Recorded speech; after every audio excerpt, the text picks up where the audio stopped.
Hello, everybody, and welcome to another edition of There's a Will. This is a special edition. The country's borders are shut down, but we still bring you a show live on tape, live to tape. That means there'll be no interruptions, apart from the ones when we interrupt each other and almost get into fist fights. Yes, it's There's a Will, and I'd like to welcome into the studio my guest, as usual, the inimitable ex-professional wrestler, Nicholas Richardson. They called him the Beast of Leeds.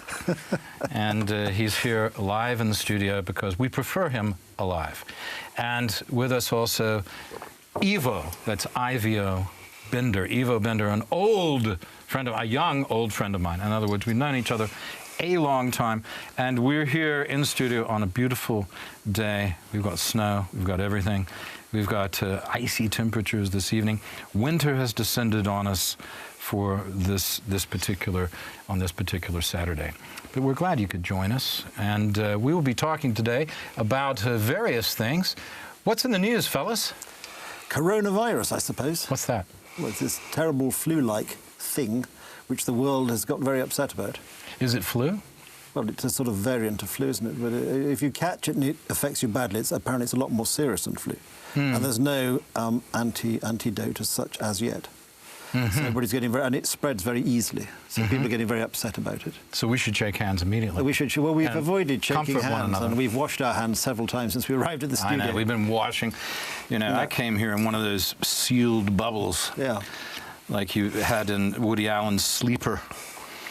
It was a good film. It was a good film. It was maybe one of his best, I think. I like Take the Money and Run. But Bananas. Bananas, another great. We liked the early ones when he was still funny. The early funny ones. I particularly enjoyed his. Which is the joke. Which is exactly his Tolstoy spoof, Love and Death, had some brilliant lines in it. Oh, A Little Piece of Land. Yeah, a little piece of land. Yeah. What's death like? Well, you remember Smolensky's chicken? It's worth. It is a greater honor for me, Dan Francisco. One of the I don't know if you mentioned it, Josh. One of the funniest lines is a woman says, "You're a great lover," and he says, "Yes, I practice a lot when I'm alone." I mean, it's just think about that. Yes, but I think in these times of crisis, it's important to laugh a lot because laughter is very good for your health. It builds up your immunity. Yeah, and it's the what's the thing that builds up? Antidote. Cortisone. What is it? It builds up. No, it's not cortisone. It's something builds up when you get stressed and you're not sleeping. And it makes you more susceptible for being ill. I mean, exactly. We all know that. Well, on the other hand, actually, you breathe in more, so don't laugh when there are people around. Don't laugh when there are people around. Yeah. Do you two count as people? I mean, you are friends, but... Well, I think we have to, I think like all these things, we have to take a You're not just any people. That's no, we have to take a sensible view of the reality is we all live in, or most of us live in very crowded cities now. So the idea we can completely isolate ourselves from each other is just unrealistic. Yeah, it is. But and it works in thuggish regimes like China, where they just shoot people who argue with them. But in the Western world, it's just not possible. So you have to take sensible precautions and not panic. Yeah, and panicking is worse, because I think panic causes stress. And as we know, stress actually lowers your natural immunity level. So yeah, they often say that people who are giving care to patients who are very ill, like with dementia or problems like that, that the worst person is often the person who doesn't have that disease or that illness, but is around all the time worrying and ratcheting everything up. Because the person who has it's already there. Exactly. You know. Yeah, just the sort of a few soothing words. How about a few soothing? You know, suddenly we hear this name coronavirus and it sounds terrible, but it's a vast class of viruses. In fact, your normal common cold is usually caused by a different strain of a coronavirus. This one happens to have mutated, probably somewhere in China. Although China now claims that it came from the U.S. Obviously, from some savage duck-eating people. Not ducks, I mean, what are they eating? Bat-eating. It comes from, a lot of these diseases come from bats, actually. Yeah. Well, I mean, you know, the bats, yes, probably, what was it, SARS, the original SARS came from bats, if I remember correctly. That's right. But, you know, let's not blame them, you know, for eating bats, you know. It's not a very rich country in the great interior of China, so they eat whatever they can, you know. How do you think Batman would feel about French eat that? frogs, for heaven's sake, you know. Yeah, but frogs deserve to die. But a bat... Bat is, you know... A bat is a... is a mosquito eating. But the reason you want to release them in places where they have malaria. I think the reason why bats are significant is bats are mammals, first point. Second point is bats live in, like human beings, bats live in great close proximity to each other, which is why we're particularly susceptible, apparently, from diseases which originate with bats, because there's something very similar. We're mammals, and we live very in close proximity to each other as well. Mm-hmm. Oh, actually, yeah. Time to go to the Jalka. There is a... to your outside the city place, if you have one. Yeah, it's a little too cold. There is a blizzard out, actually, today.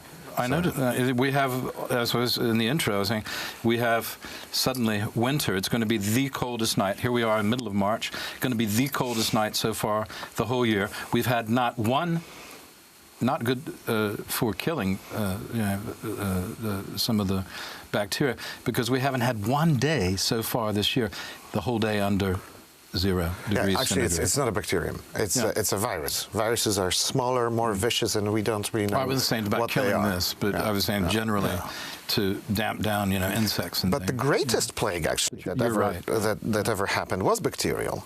The 14th century Black Death or bubonic plague that just killed, we don't know, maybe 50, maybe more % of people living in Europe. And we have no idea how many in Asia. It started somewhere in today's Kyrgyzstan and just devastated Europe. Kyrgyzstan out there where Kazakhstan, beyond Kazakhstan. Yeah. Right.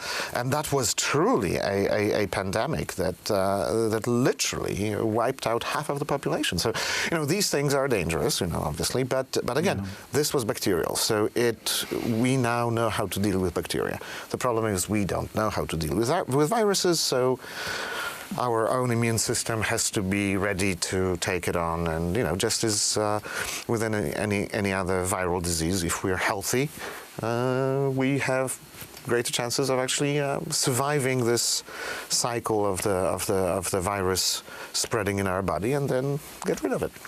Yeah, so there is no cure. And there will be no cure. We don't know. Maybe sometime. Well, they'll get a vaccine eventually. Well, vaccine is not a cure. Well, no. Well, yeah, exactly. That's the point. Polio is still out there. Exactly. Tuberculosis is still out there, but we have vaccines for them. But if you don't get that vaccine, you get polio, and they do get it in the third world. Mm-hmm. They still do get tuberculosis. In fact, both of these things, particularly tuberculosis, making a comeback in areas where people are not living close together and don't have vaccines. The increasing travel we have now, people fly across the world in the blink of an eye.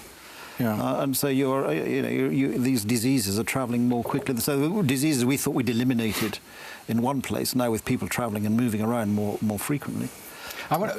Yes, exactly. And let's contrast the fact that how much we move about and take that for granted. And the cross-border traffic that we have. Of course, cross-border traffic being one of the huge issues today on everybody's minds, not just today, but in the last few years. Which will cease in Poland tonight. Which will cease in Poland tonight. It takes... let's not go any further with that idea, but let's go to this idea, which is 100 years ago. It's exactly, 100 years ago, the Spanish flu, the first victim, 100 years ago in Fort Riley, Kansas, the first American victim. And then they took it, I don't know if they took it over to the trenches or it was already there, but certainly there were people who were getting it in the United States, in Kansas, preparing to train exactly 100 years ago. And people have been talking about the Spanish flu, and now we got something similar to it, Evo. Well, yeah, first of all, it got the name Spanish flu for a very interesting reason, because this was wartime, so there was censorship in the countries in which there were the outbreak started, such as the U.S. or France. So in order not to panic, the censors basically did what they usually do, so censored the news about the flu.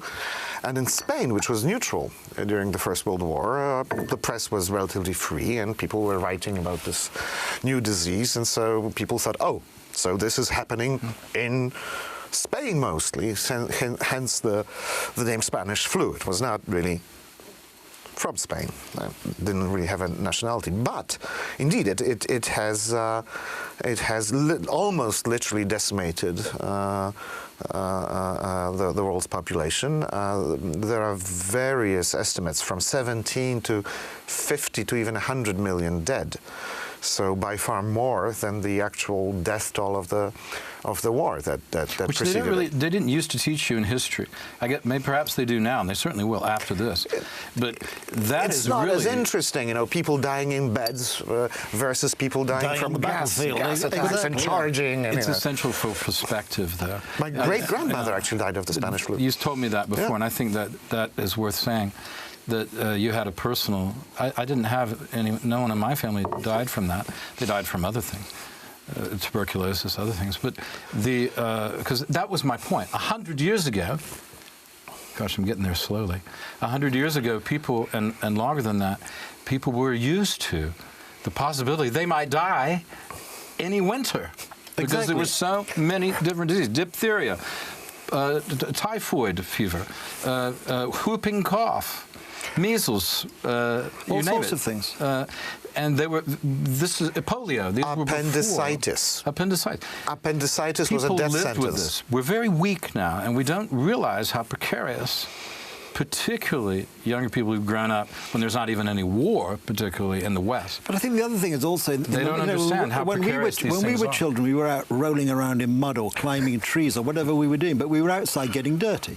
So we were building up natural immunity. Nowadays, children spend a lot of time actually inside. Yeah. They don't get dirty. You know, we walk to school. I used to come home covered in... Exactly, but that built up a natural sort of immunity. Poison ivy exactly, and all those sorts of every things. Every day. And now everybody is cosseted. They're driven to school by their parents in some cases. They don't actually get out and let the world have its chance to help them build up an immunity. You sound exactly like an old monologue of George Carlin when he was talking about how he was growing up in New Jersey swimming in raw sewage, and that's why he doesn't get sick. Well, there's probably...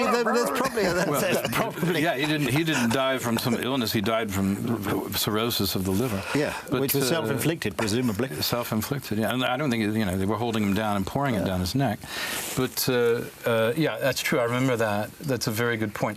It's well worth looking up George Carlin's on YouTube, his monologue about. I mean, even other things, like, for up. example, in common with most schoolboys of my generation, when I was at primary school, that's up to the age of 11, we wore short trousers to school. Whether it was, even if it was snowing, we wore short trousers. Yeah. Made us the people, and we made us the people we are today. So we survived. It has to do with the British delusion that you're a tropical country, you know.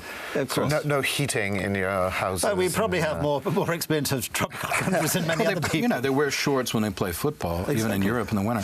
So it's a similar thing. I mean, I played soccer in the winter and when I was growing up, and we wore shorts, you know. Sometimes we'd wear some leggings underneath the shorts if it was particularly hideous outside. Yes, well, you're a very soft nation. Yes. Well, no, if it's in the 20s and snowing. Yeah. Well, unless you're in Minnesota. Yeah, I mean, you know. But that was normal. Yeah, I grew up wearing short trousers to church. I think one of the serious points we're making is that boy. You know, these devices we all carry in our pockets. We have, for the first time in human history, most of us, which is actually a phenomenal thing to think about, have access via these devices to the sum total of human knowledge. Every picture ever painted, every play ever written, every film ever made, every piece of music. Well, it's good for isolation, isn't it? It is. But the point... so we have all that, and yet, come with this, we seem to live in an age now where people's understanding of science and basic common sense has disappeared. What do you mean? And so, well, I mean, instead of actually... You're not one of those round earthers, are you? No, yeah, I am, yes. You're not another one But it means that people will much rather believe, you know, what they hear on their mates on Facebook than they will actually be taking the trouble to go to a serious publication and read something in the current crisis, for example, written by a doctor or somebody who's an expert in infection diseases. My doctor... My GP, general practitioner, actually sent me a message. Shall I read a bit of it? Yeah. He sent it to me today. And he's quoting someone from Stanford Medical, the medical part of Stanford University in California. The new coronavirus may not show sign of infection for many days. We know that. How do you know if you're infected? By the time you have fever or cough and go to the hospital, the lung is usually already 50% undergoing fibrosis, right? Which is irreversible, I think. Yes. Taiwan experts provide a simple self-check that you can do every morning. I don't know why experts from Taiwan, but take a deep breath, hold your breath for more than 10 seconds. If you can do that without coughing, then or discomfort or something, then you don't have any fibrosis in the lung. We did it, both of us, for half a minute on the way in. Yeah, so we did. We're okay. We're still here. We're still alive. We're still okay. So you're triple safe. We're triple, so yeah. Perhaps. For today, we'll have to try again in the morning, though. You know, we can't be complacent. Always competing, we are. You know? He's holding it for 10. He says, "I'm some, go longer." I'm a diver. Yeah, okay? I'll do it for a minute. Yeah, you're a diver, so you can do it forever. Self-check every morning. Self-check every morning. Everyone should ensure that your mouth and throat are moist, never dry. So keep drinking water every 15 minutes. That's interesting. I hadn't heard that. That's from the Japanese specialist. They're saying drink water all the time, or drink something constantly every 15 minutes. Or I suppose you could have a chewing gum or something that keeps your saliva going. I mean, we've actually got to this is getting so serious now that as an Englishman, I may have to go and make a pot of tea.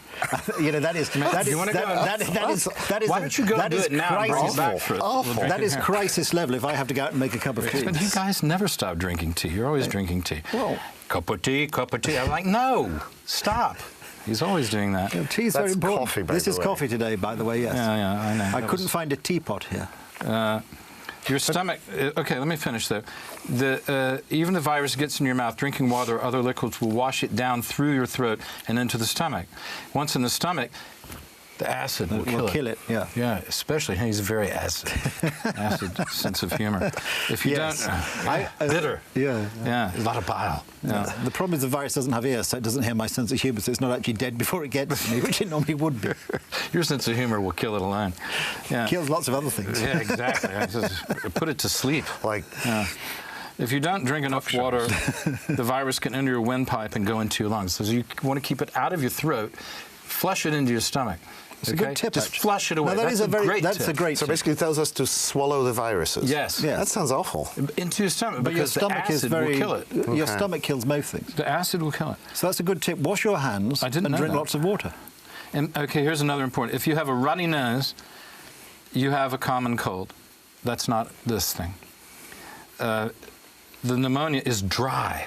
You won't have a runny nose. So if you got catarrh, you're okay. Okay. All right?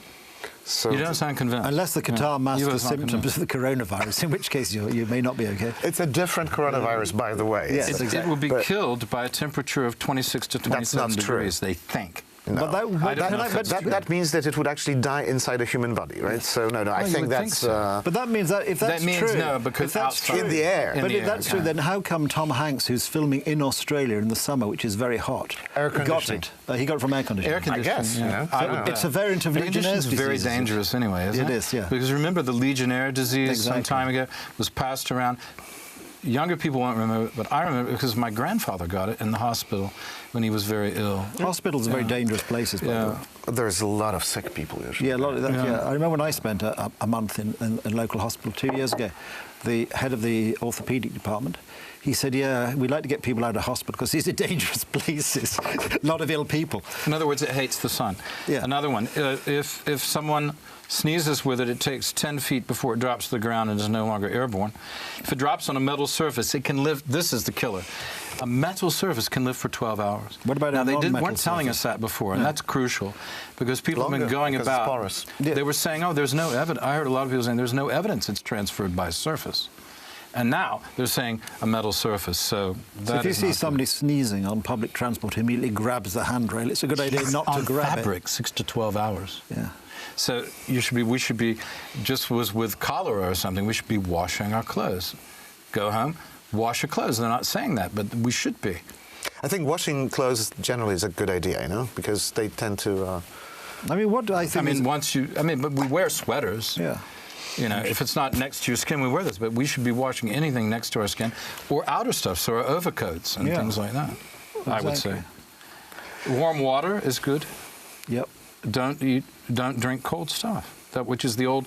There's this old Polish thing. But don't drink cold stuff. You just said we should be drinking water. But you said we should be drinking water every 15 minutes. Now you're saying don't drink cold water. Well, I said cold water. We should be drinking liquid. I didn't say water. No, okay. I didn't say water. I said liquid. Yeah, but it's true. It's a traditional Polish thing. Don't drink cold drinks because you'll catch a cold, you know? Well, Polish people have been saying that forever, yeah. And I always go, you know, we always, you know.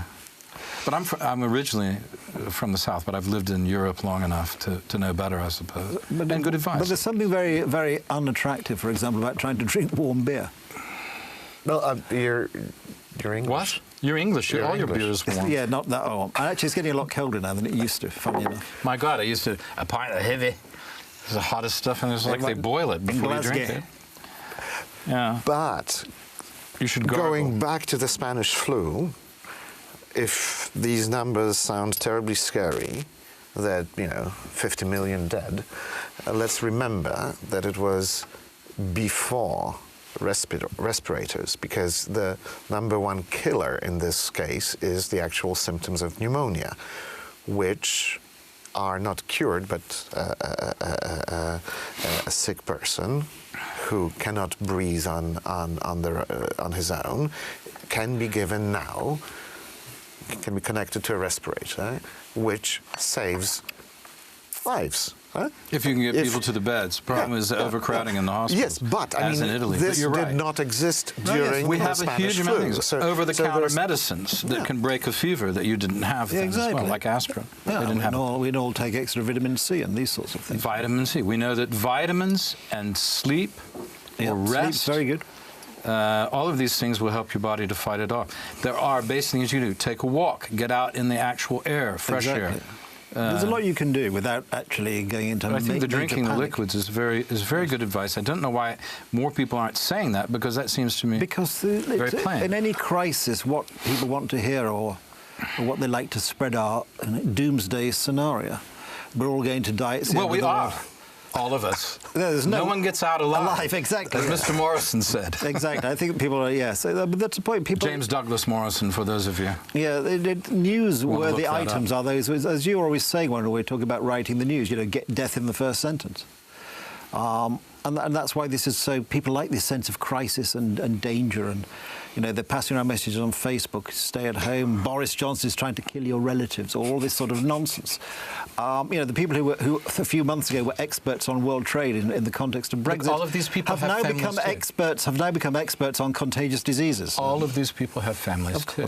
So obviously, politicians, this is why everybody goes, the rich people are out to get everybody. Well, they said, there's somebody today circulated on Facebook. They have more money, as Hemingway said. That it's the 1%ers are trying to kill off the rest of the population. No, of course not. It's ridiculous. And all of us know some of the people who are who are in that category, if we're not in it ourselves. Yeah. But we know people who are in it, and a lot of us are very close to that category by virtue of being born where we're born. Yeah, exactly. But or potentially in that category. You know, and they're not that different from us. So this is crazy. These conspiracy theories are nuts. Well, I mean, one of the things, actually, seriously, one of the things that will probably help the people to maintain a sense of perspective is if we close down Facebook or other social media where people are just spreading this hysteria. That's a worse virus in many ways. To each other. Attitude is what you're saying. Yeah, attitude. And this is where the good old British attitude comes in. Yeah, I want to say two things about that briefly. One, the old Blitz attitude. Yeah. You know, life carried on during the Blitz, and a lot more people were dying. Keep calm and carry on. And it was a lot more lethal. But not only that, let's go back to Poland, which gives a very good example of, you have martial law, but you also have during the period of communism and during the period of the war. And then all that time during partition, when there were often many crises. So two of the places which are most suited to understanding crisis like this would be Poland and the UK. And so it's good to look to those two countries for time out of mind experience, which we don't have in the United States, for example, and they don't have in a lot of. You just have out of mind true. I mean, I do. There was a civil war, but that was a while back. But so that was really the only comparable crisis in the history of the U.S. Yeah. The Civil War was horrible. Oh, yeah. More people died of disease. By the way, the American Civil War died of disease Civil by wars far always are than were shot. Very terrible, in whichever country. There's something about the nature of a civil war. Because I suspect civil wars also degenerate into completely irrational hatred, and therefore they become more violent. Well, if you're fighting a normal enemy, you have a reason why you're fighting, generally speaking. And here but you have to wind yourself up. In a civil war, you're fighting your neighbour, and you're winding yourself up for no apparent reason. It doesn't. And in some ways, the more responsibility you have, the less hatred seems to be involved in those kind of things. But I don't want to get. No. For example, Sherman didn't really hate the South. He just hated war and knew, even as a Southerner and as a Georgian with ancestors who were in that battle, fighting against when Sherman. he was marching through Georgia. Correct. And yes, who were landowners and in that time, and suffered because of it. It wasn't necessarily hatred. It was hatred of what was happening. Yeah. But it wasn't necessarily personal. You know, I mean, there was a bitterness about the nature of the thing that was happening. And actually, you get more people on the ground seem to be, because they're confused. They don't know. But going back to this sort of certain instinct of behaving sensibly in a difficult moment, I noticed, for instance, how disciplined people are standing in front of pharmacies. My corner pharmacy, just a couple hundred yards from where I live, is selling whatever medicines through this little night window only, and people are standing in front of it, not complaining, about spaced at about a meter from one another, and being completely calm and almost nonchalant about it. That's good. Okay, this is part of what I how was it's saying. being done. So again, there are two places where they know how to queue. That's here and in the UK. Right? Well, but the traditional Polish queue is actually much closer together. Yes. So, I see what you mean. This changes the something changed, and okay, well, we take it as fine. I think this is a very good point, Ivo. That I should say, by the way, American queues are much more spread out. That's because Americans are bigger. They need more space. I should say that you're Almost hamburgers. I should say I could high five you, but it's dangerous. It's verboten right now. I just want to say you're not here just because you have a pretty face and a great mind. You're here because you're also you're the chief executive in Central Europe for EWTN. So. That's your day job. I'm not a chief executive. I'm a manager. But, okay, general manager, whatever, if you will. You're always a modest man. And EWTN, yes, that's definitely something that, for those who don't know, it's the Eternal Word Television Network, which is the largest Catholic premier Catholic. It's available pretty much around the world, and and again, interestingly. More people now watch us, our Polish version, than say a week ago. So, they're turning to, as there's a Polish saying, "When in fear, you turn to God," and we have actual data that can confirm that. Yes. Well, so that's a little silver lining of this whole unpleasant mess that we're in. Absolutely. It's wonderful that people do reflect and take time to reflect. It's very, very important to do that, especially in times of trouble, to get yourself steady. That you're not in control. Yep. Because I think the modern world, one of the biggest lies of the modern world is that we're in control. We think that we turn things on and off. It happens then. We make decisions. We can choose the news we listen to, etc., etc. But and I think that's one of the problems with the current disease, is that it sort of shocks people because suddenly there's something there that is uncontrollable. And I think that's also why it is now so, it dominates the media so much, because this is real news. You are not in control.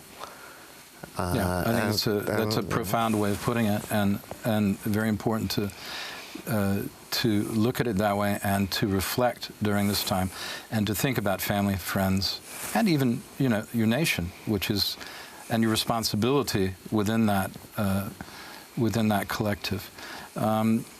The other thing is that if we by this reflection, we can compare our hardship to the hardship that other people have gone through over the centuries, previous times.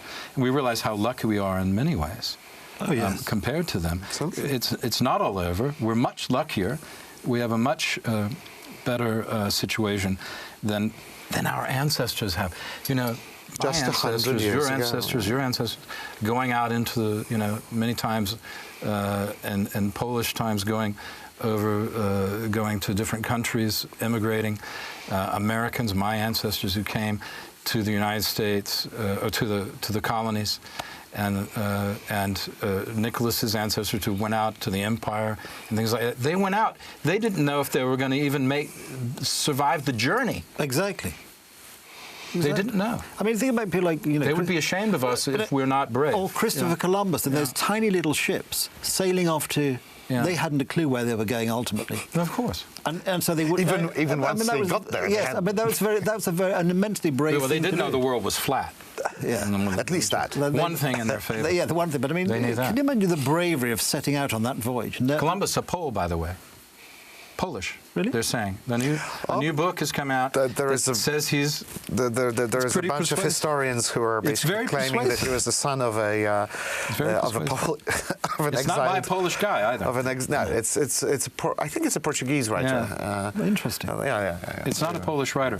And it's a very interesting theory. I just thought I'd throw that in. Yeah, well, since we are eclectic I won't from time to jump time. at this theory, but there is a persuasive argument that he was actually the son of a Polish king who supposedly was supposed to die in the Battle of Varna in 1444 in Bulgaria against the Turks. But which king do you remember? His name was Ladislas, and he's known as Ladislas Varnenchek of Varna because he perished in this battle. But apparently he survived and moved to one of the Mediterranean islands, and you just coughed, anyway. Ivo. I know. Beware. He didn't cough into his sleeve. Yeah, it's kind of difficult. Yeah, but not in both coats. A bit tight. You've been working out. Exactly. He's been building those biceps. But not that. Rather shockingly, this morning, my short travels this morning, one was to the local grocery shop just to buy some fresh bread. Second was coming here. I saw at least two people, gentlemen, if you may call that, of a certain age, both of whom sneezed into their hands, obviously come out without handkerchiefs or tissues or anything, and went about their merry way. So God knows what they might have touched on their way between going hither and yon. But we know that sneezing is okay, right? Because sneezing's okay because it's not it's dry coughing that's the problem. And I wanted can I just finish the last thing about the signs, because we didn't talk about the signs. According to Stanford amalgamation from my GP, take it for what it's worth. The symptoms are that you have a sore throat lasting 3 to 4 days.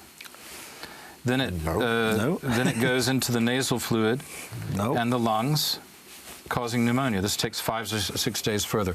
So you have 4 or 5 days of the sore throat before you get to the stage of 5 or 6 days developing pneumonia. With pneumonia, you get the high fever and difficulty in breathing. Yeah. Okay, and the nasal congestion is that pneumonia feeling. I had pneumonia when I was a kid. I don't know if you've ever had it, but it gives you a feeling of you just can't catch your breath, and you feel like you're drowning, actually. Yeah. That's the feeling of it. So if you have the sore throat is the first indication. Of course, a sore throat you can get. I have allergy this time of year, and I have it now. But so you can get a bit of a sore throat with that. But if it's not really hurting you, then apparently it's not that. And again, to get things into perspective, from I have been reading is we have this with all the nasty stuff and the fact that from 1 to maybe 4% of people who have symptoms can die from this thing. 80% basically, of those who are actually infected have no symptoms whatsoever. So you don't know. But also, the majority of us will go through this, even if we are, God forbid, infected. We'll go through it completely unaware that you have it, scot-free, and I think this is let's remember that one of the reasons why I think that's very important. But I think one of the reasons why the death rate seems so frightening compared to the others is, of course, they're only testing a very small sample of the population, so many more millions may have it than they appear. So the death rate actually may be much lower and more in keeping with other viruses than before. They just don't actually know. If they tested the whole population, we don't know how many people have and you're getting 6% death rate, that's pretty frightening. Yeah. But if it's 6% of the people you've tested, but your tested population is actually a very small percentage of the total people, it's giving a falsely alarming picture. And you know, also again, you know, putting things into perspective. The swine flu epidemic of which was 10 years ago. Right. It's estimated that its death toll around the world was from 250,000 to 500,000 people. Right. Every year, about 500,000 people die of normal flu, right? Of regular, you know, flu that we're used to. So again, let's keep these things in perspective. Well, 1.5 million people die. There are billions of us out there. You know? In the world, 1.5 million people die. Sorry to talk over you. You're right. But there are a lot of, you know, 1.5 million people die in car accidents. We don't have a moratorium on driving cars. No. And not to mention cirrhosis or various cancers related to drinking and smoking, and we don't prohibit these things. No, we don't. So I think we have to have perspective. This is all about fear of the unknown, and because this virus is slightly more unknown than other, people are frightened. We're reacting to fear. We're not reacting to essentially a scientific analysis, which is why, interesting, the British government hitherto has taken a rather different approach to all of this. Good. And it's the only government which actually, and it's quite interesting if you listen to the scientific advisors talking, what they're really worried about in the UK and why they've taken a different approach is not everybody staying at home for a fortnight now and everybody emerging in 3 weeks' time thinking it's all over. They're worried about not tackling it in a way that it doesn't re-emerge in the autumn when you're naturally getting people who are much weaker. You're heading into winter, and they don't want the thing to blow up then when the system just won't be able to cope.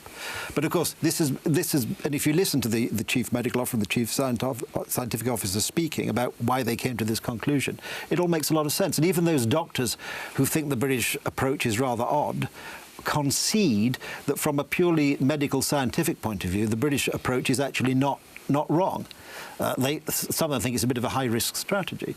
But given what we know and given the reality that you cannot actually contain a population of 60 million people, many of whom live in cities in close proximity, effectively enough to destroy it, then it seems quite logical. But of course, this has become distorted on social media. What would you say to Italians or Iranians who are going through quite a lot of deaths? I mean, I think 300 people died in Italy yesterday. That's a lot. It is a lot of people to die. There's no doubt about it. But what I would like to see is some record of the deaths of what condition the people in who are dying. What age are they? Did they have any pre-existing? You know, the first coronavirus death in Poland was in Poznan this week. But the person concerned was somebody who was in a very bad medical state anyway, and from what I've been able to read about, was expected to die sadly, if nothing had happened, to die imminently anyway. And this is, I think, where we need to actually have more information. I'm not saying we should be complacent. We should all take these simple precautions. No, of course but not. The reality is, if we all work ourselves up into a state of hysteria, like you're saying that, if we all work ourselves into a state of hysteria, and let's close public transport, let's all lock ourselves up at home. We're actually not going to. People will be. The other point the British government made, which is quite interesting. Okay, we get everybody to stay at home today. Within 3 weeks, people will be bored and they'll stop staying at home. And there may come a time in the future when we need people really to stay at home for 3 weeks, and we'll have wasted, if you like, that... Cry wolf, right? Yes, we'll have cried wolf. But, of course, to the Facebook chatterati, this is disgraceful because you have to close down everything. The Facebook chatterati, I like that. The Facebook chatterati, yes. You have coined a phrase there, haven't you? I can't claim it's original. I mean, chatterati is a phrase. Chatterati has been a phrase that's going on for a long time. Okay. And so it's Boris Johnson killing my parents because he's only interested in the 1% wealthy people, and he's a puppet of God knows who, And when you actually saw Boris Johnson, these are not his words. He's flanked by the two scientists who no doubt have been consulting with lots of other medical experts, because that's the way they do it in the UK. And they've come up with a rational scientific response to what they're faced with. It may not be ideal, because in an ideal world you say, well, yes, we've got a hospital which has 1 million intensive care unit beds, so let's check everybody in the population and get them to hospital straight away. Unfortunately, in the modern world, that is simply not possible. So this idea of building up herd immunity, which sounds not very really desirable. You don't want everybody in the hospital, because then that's really creating a huge incubator of the disease. Well, this is the other point. Because then you could make people who are not as ill then they get iller. This is my point about social media. People are not listening. They're not spending their time on their computers now, going to your GP from Stanford or going to reading articles in The Lancet which explain what's going on as best you can.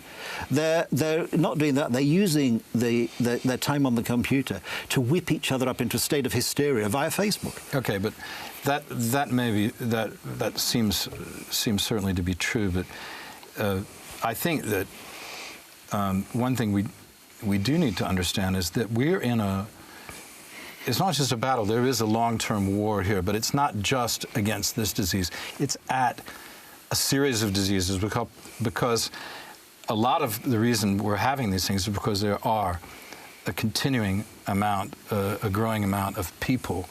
Of course. It's not exponential, but a huge growth in population. And that populations are having much more contact with each other than historically. That's right. And also, as certain diseases, so it's not going away. As certain diseases are eliminated by the incredible progress of medicine in the 20th and 21st century, unbelievable. I mean, compared to 100 years ago,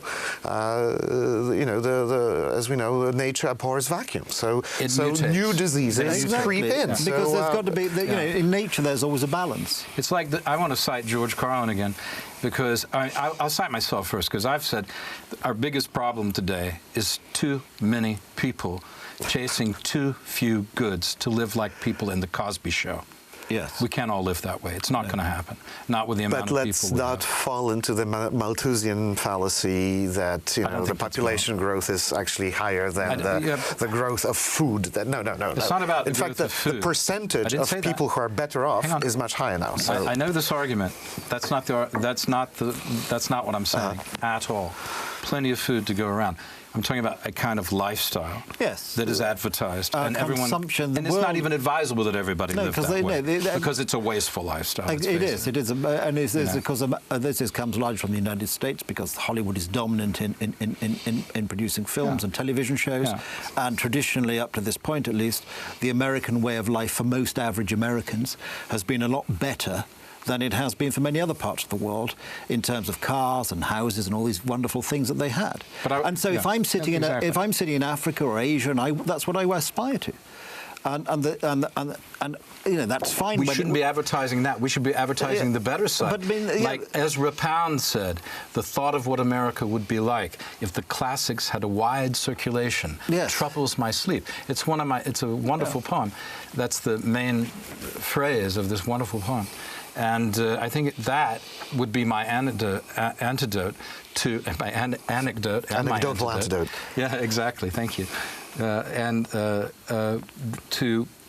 the situation. But the other thing, if I may continue, to finish with that, because I think that it's been well rebutted and looked at, and people can make up their own minds. But the other thing is that with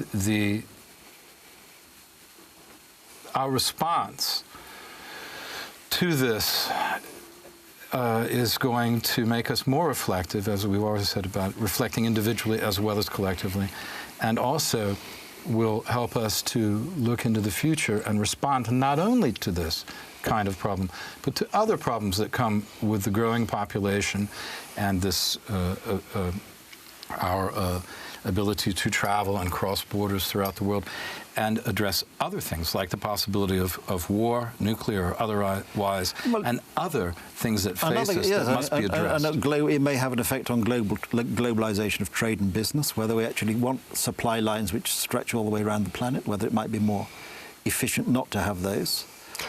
All sorts. I mean, it's quite interesting. And, that's a very good point. And it's quite interesting. And I read something the other day which is fascinating. In 1989, when the Berlin Wall came down, there were in the world 17 fences or physical borders between various countries. Today, there are 77, which is quite an interesting reflection. I think it's purely. I mean, a lot of that, not purely. Nothing's pure. And these things, they're all, it's very difficult and complicated intellectual and emotional problems, but or challenges, if you will, that this has to do with the growing population at the same time. Of course. I mean, listen, the population in 1960 it's not that long ago, 1960, was about 2.2 or 3 billion. What is it now? It's approaching 8. Are you kidding me? That has nothing to do with any of our problems. Of course it does. It has a lot to do with that. It has a lot to do with it. So our attitudes must change. We can deal with this amount of people, but not with a lot more people. And certainly... I strongly disagree here. Well, I know you do, because this is the Guy Pinson argument. There is a brilliant book. Here we go. There's a brilliant book by P.J. O'Rourke called All the Troubles in the World, and in one of the chapters he deals with this whole hysteria about overpopulation, and he says, look, if the entire population of the world were to be relocated to the former Yugoslavia, the population density would still be lower than in Manhattan. So, you know... Yeah, but who wants to live in that kind of way? And I understand the argument. A lot of people want to live in Manhattan, actually. They do. But only because they know they can go away. But they're not imprisoned there, and it's a big difference. I've been to New York plenty of times, as have you, and I lived in London, actually, for 10 years, and that's a very crowded place. There's still a lot of parks in Manhattan. But you're very happy to get out. Yeah. Believe me, when you live in a big city like that for a long time. But I've spent 3 years there, so... Yeah, and where? London? New York. New York, yeah. I knew you lived in New York. But I don't think that's the point. The point is, if we're going to have large populations, we have to learn to take care of them more. You can't abnegate your responsibility. You have to provide food and shelter and we have to be generally basics, less wasteful. education. Of the resources. We have to be less wasteful, and that was my point. Yeah. We can't live like the Cosby Show, but we can live together. Of course. And we can even have a richer life than what we have by concentrating on more traditional, concentrate on more traditional important things. Of course. Sure, because so to sort of rephrase what you said, you know, if everyone were to have a giant, you know, seagoing yacht with a helipad on it, they wouldn't fit in the Mediterranean, right? So it's just physically impossible, right? So that's, you know, there is hope, right? I mean, there are certain physical limitations that. And I think we live in an age. I think if there's one thing we have learnt generally is that the constant acquisition of things actually does not make people happier. No. I mean, once they have the basics, somewhere to live, you know, running water, electricity, and, you know, a comfortable chair to sit in. There's nothing in any philosophy which, starting with Christianity, Buddhism, you know, Hinduism, etc., go right through even which would tell Islam, you go buy more stuff. Which says get more stuff. No, it's all about developing yourself inwardly, and responsibility for your place on the earth. But we live in an age where the message is, for commercial reasons, is buy more stuff, and when you get bored of the stuff you have, throw it away and get more stuff. Correct. And just in case we'll make our stuff that we manufacture sort of last only 2 years. Yeah, so you have to buy. You have to buy more stuff. So my point is, there's nothing in any political or even in capitalism. There's no. I mean, Adam Smith didn't say, "Hey, you know what? The secret to the free market is going to be a lot of people having cheap stuff made in China." But look at the great Victorian engineers. They built stuff. Yeah. Which they built it once, and it was going to last more or less forever. Correct. Well, that was the idea. And he did. I mean, you look at some of the bridges in England. You know, Holborn Viaduct in the city is a good example. Cathedrals. You know, the Victorian engineer would say, you know, here's a big gap. Well, we need a bloody big bit of iron to get that, and they did that, and it lasts, you know, over 100 years later. A modern engineer with his computer says, OK, this bridge is designed for 20,000 vehicles a day. 20,001 vehicles, and the thing falls down. All right, gentlemen, I think we need to wrap up for this show. I mean, I've really enjoyed the conversation. I want to thank you, Ivo, and Nick, of course, thank you. Usually with me. And Ivo, I want to thank you for coming. Thank you. I'd say let's continue next week. Yeah. Nick, you'll be here. Ivo, if you're available, please come in. And we might even add another person next week and continue, because who will know? A lot is going to happen in the next week, and we wish everybody out there safety and to be careful in the coming days and in the coming months. Okay, weeks and months. So that's all from There's a Will. Thank you for watching. I want to thank my guests, Iwo Bender from EWTN Television, and Nicholas, the inimitable. Thank you. And sartorially always a pleasure. Resplendent. Well, I think it's important, isn't it, in these grey days to have a bit of colour. And not expected from an ex-professional wrestler. No. Rustler or wrestler. Yes. Well, not his first rodeo either. No. Well, you're very kind. And of course, your imagination is as vivid as ever. Keep sartorially resplendent. Sartorially resplendent. Oh my goodness. Keep smiling, folks, and we'll see you next time. Thanks for watching.